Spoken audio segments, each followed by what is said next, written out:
America is quietly preparing for war. Yeah, gang, behind all the mass murder, war spending into collapse, brainwashing, and brawling over Israeli hostage photos, a U.S. Army recruiting frenzy has quietly begun, and according to the latest, the Army's ideal goal is to bag 800 fully trained recruiters by the end of the year.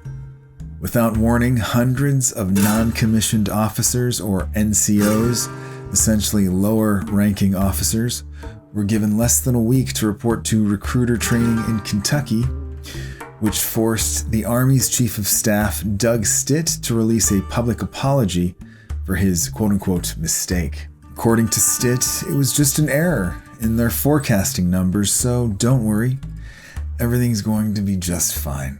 But all this seems to be trailing a couple of announcements coming from the terror sector of the world. The first of which was from Hamas's top guy Ghazi Hamad, not based in Gaza, who proclaimed on Arab television that 10-7 forever is now Hamas's official policy. This guy clearly does not care a dime about Palestinian civilian deaths. So what does that tell you? Because all you could possibly get back after that from the Israelis would be something like fire. So whose team is this guy really on? But then we heard from Hassan Nasrallah, Hezbollah's supreme leader, who blamed America, the great devil, for everything and promised that we would pay and that all options were on the table. Fox News and CBN have been on top of this, though, blasting warnings almost every day about the 600,000 gotaways from the southern border who are roaming free and have likely been setting up terror camps all over the country. So guys, seriously, if you see something, say something, goddammit. I mean, terror camps doesn't get much more evil than that. And just real quick on Nasrallah's speech, I was definitely struck by the part where he felt the need to repeat at least 2 or 3 times the 10-7 Hamas attack was 100% Palestinian, no one else involved. It was planned in secret by Palestinians only. So what I want to know is, who exactly was this clarification for?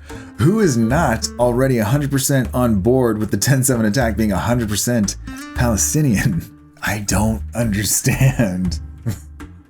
Whatever the case, guys, I have been warning about some incoming nasty war vibes for America, especially ever since I put out the World War III astrology video in late 2021. Based on historical reference, Neptune's return next year at the spring equinox could be forecasting some scary and explosive times, and judging by how things have played out over the last 2 years, this is all looking more and more real with each passing day.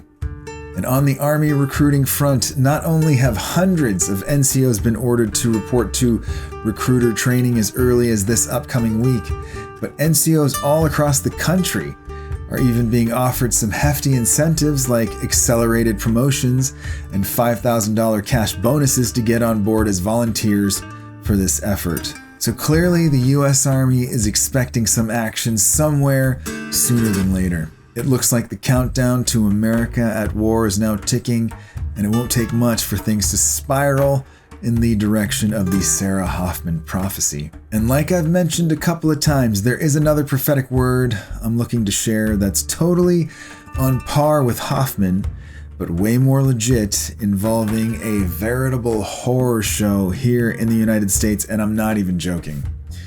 I offered up a taste of it in the William Guy Carr video. All the links will be down below. So all I can say for now, folks, is make sure you stay safe out there, don't drink and drive, and for the love of God, whatever you do, do not forget to condemn Hamas.